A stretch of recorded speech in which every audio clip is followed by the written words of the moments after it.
in a series, Crazy Love. It's from Francis Chan's book, and looking at how God is so much in love with us and how we can love God. Right? And what does that life look like? And this past week on Wednesday, with Ash Wednesday, we started the season of Lent. And Lent, it's really good because Lent is a time when we kind of reflect upon all of our brokenness. Right? And for me, I know I'm not perfect. I know I make mistake after mistake. As a husband, as a father, as a pastor, I'll make a mistake. Right? And it reminds me that it's okay. Because it's not about my perfection, but it's about God's grace. It's about God's forgiveness and God's love for me. And this season, if anything, it should remind us how much we need God in our life. And we forget that. And I think that is one of the greatest stumbling blocks of our American culture. Because our American culture will put so much stuff in our life that we do not think we need God. That we can depend on stuff, we can depend on other people, and that's all we need. And it takes our attention away from God. But today, in the season of Lent, I want to talk to you about holy obsession. And it is an invitation to be obsessed with the holy the way that our holy God is obsessed with you. And our holy God is obsessed with you. And the Bible tells us that God created, right? He created the light from darkness, separated it, created the universe, created the stars, created the earth, created everything in it, under it. And then what did He make? What? He made you. He made us. And He put you in charge of it. He says, this is my gift to you. That's awesome. The Bible also tells us that God knows every hair on your head. Is that obsessed or what? For some of us, less than others. But God is obsessed with every hair on your head. I can't believe that. Is that obsessive or what? The Bible tells us, yes. The Bible tells us that God is so obsessed with you. God is so in love with you that God would send His only Son to die for you. To me, that is the ultimate act of an obsessive love for somebody. And I know, the word obsessed kind of freaks you out a little bit because it sounds a little extreme, right? Obsessed. We like words like passion. We like words like passion because it makes things sound romantic. My wife is in the back doing PowerPoint right now. If she were sitting here and I were to look into her eyes, and if I were to say to her, honey, I am passionately in love with you. Her heart goes, oh, it would just melt. I know it would. Yes, it would. But if I were to look at her, or I would look at Bradley, because Bradley's sitting right here. If I were to look at Bradley and look into his eyes, and I were to say, Bradley, I am so obsessed with you. Right? That gives a different message, doesn't it?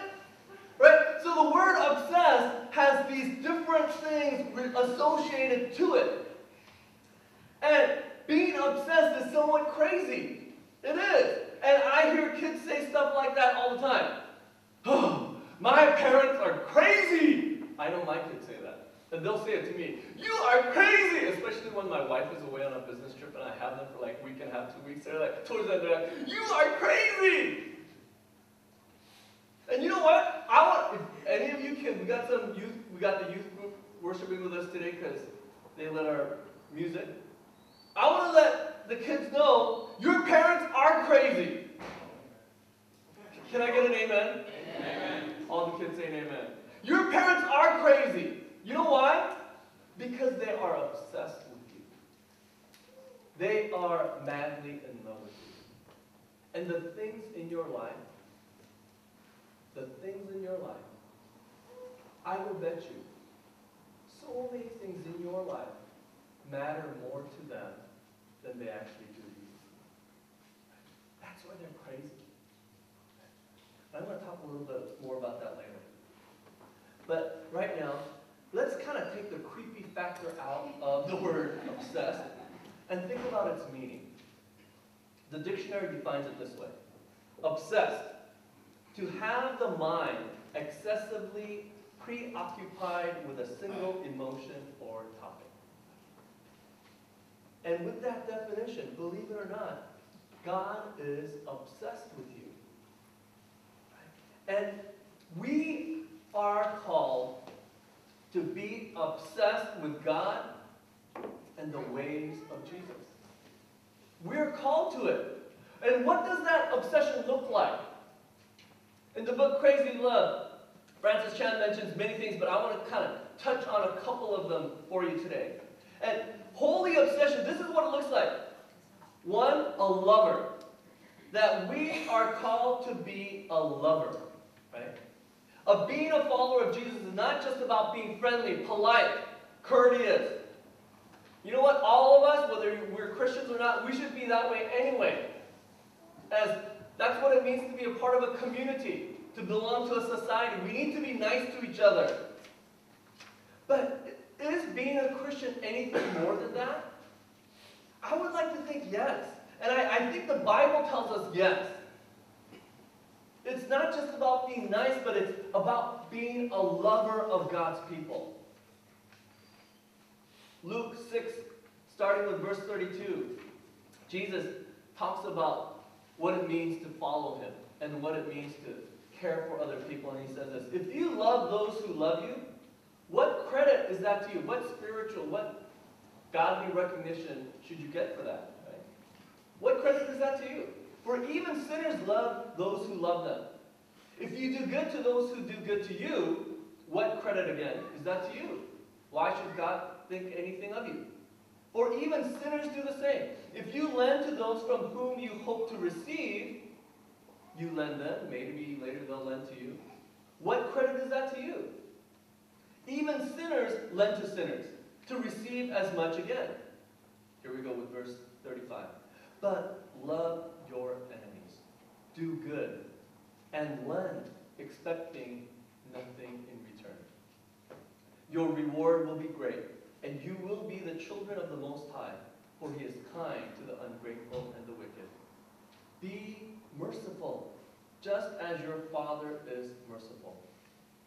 Let's kind of go back to verse 35. I love that. Jesus understands what it means for us to be lovers. When he calls us to love, he says, love, the first part. I mean, that's got to be like one of the hardest things. Love your enemy? Right? Is that what it says? Love your, is that possible? Is it possible to love your enemy? How do you love your enemy? I don't know. And when I think about it for a while, one thing does come to my mind. To be able to love our enemy, it's only possible by being in a bigger, loving relationship.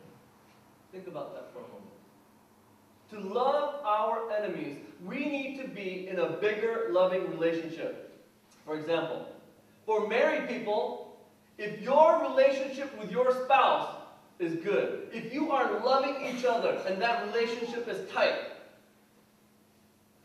let's say, and I'm not implying that this has anything to do with our home or my kids, but let's just suppose that your kids get out of line and you got to discipline them because you know they're out of line.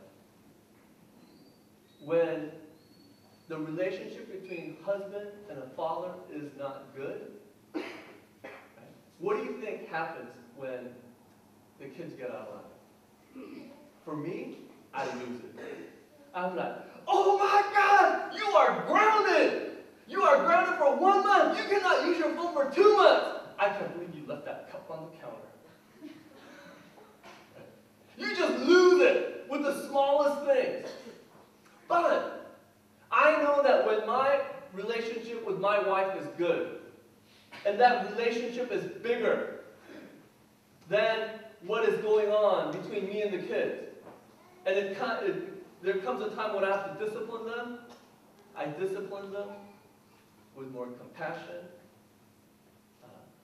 with more love, and hopefully they understand why they're being disciplined. I know what they're thinking. Never. We never understand what you're thinking. But that's true. When you are in a bigger loving relationship,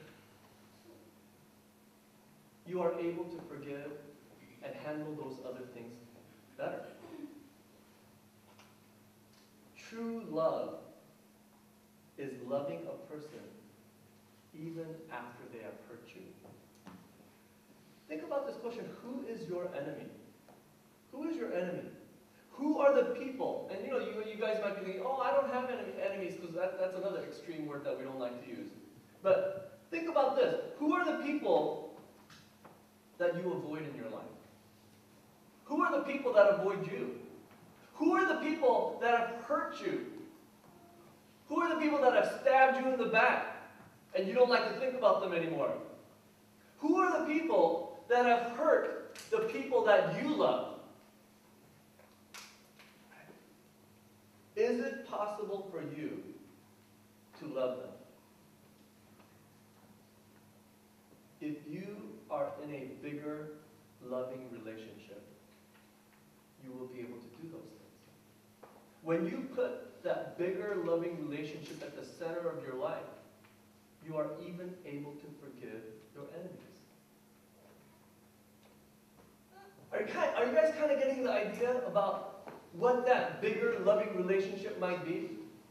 Who do you think I'm implying that bigger, loving relationship is with? Anybody? With God.